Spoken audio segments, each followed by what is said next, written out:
प्रधानमंत्री नरेंद्र मोदी ने बुधवार को महाराष्ट्र की डिंडोरी में जनसभा को संबोधित करते हुए कहा, कांग्रेस के लिए अल्पसंख्यक सिर्फ एक ही है, उसका अपना प्रिय वोट बैंक। मुझे याद है, मैं उस समय सीएम था, तब मैंने उनका पुरजोर विरोध किया था। कांग्रेस चाहती थी देश के सारे बजट का 15% सिर्फ मुसलमानों पर खर्च हो।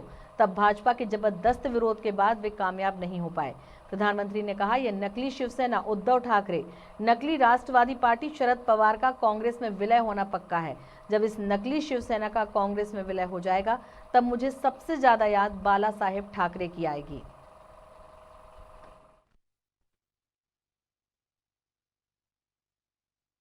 जानते हैं, कांग्रेस के लिए माइनॉरिटी सिर्फ एक ही है, उसका अपना प्रिय वोट बैंक।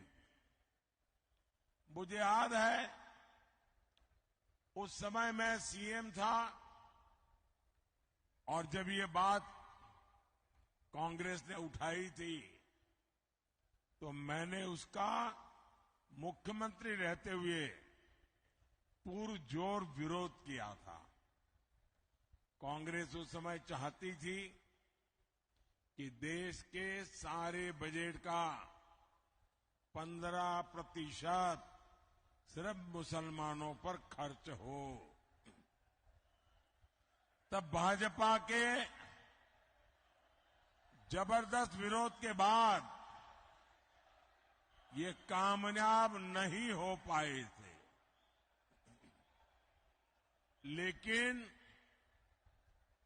अब ये सारे पुराने एजेंडे की बन जाए, ये हाल है इनका। साथियों, ये नकली शिवसेना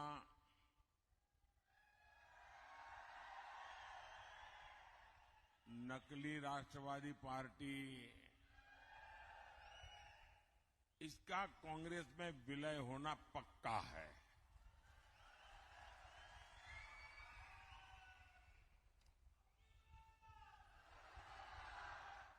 और जब ये नकली शिवसेना का कांग्रेस में विलय हो जाएगा, मुझे सबसे ज्यादा याद बाला साहब ठाकरे की आएगी,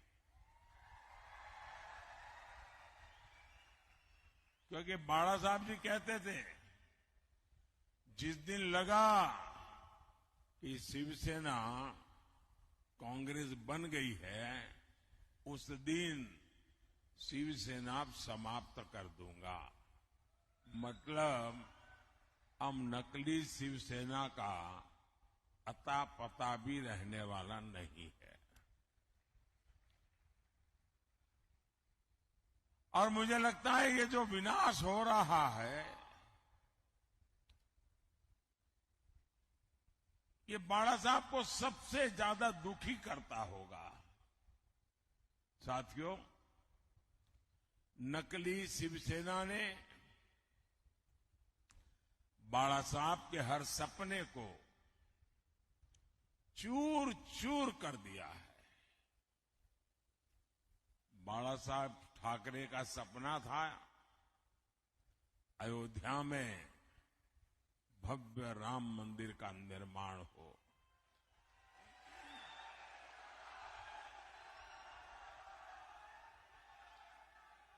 बाला साहब का सपना था जम्मू कश्मीर से आर्टिकल 370 खत्म हो। ये सपना पूरा हुआ, लेकिन इससे सबसे ज्यादा चीड़ ये नकली शिवसेना को हो रही है। कांग्रेस ने प्राण प्रतिष्ठा के निमंत्रण को ठोकर मारी।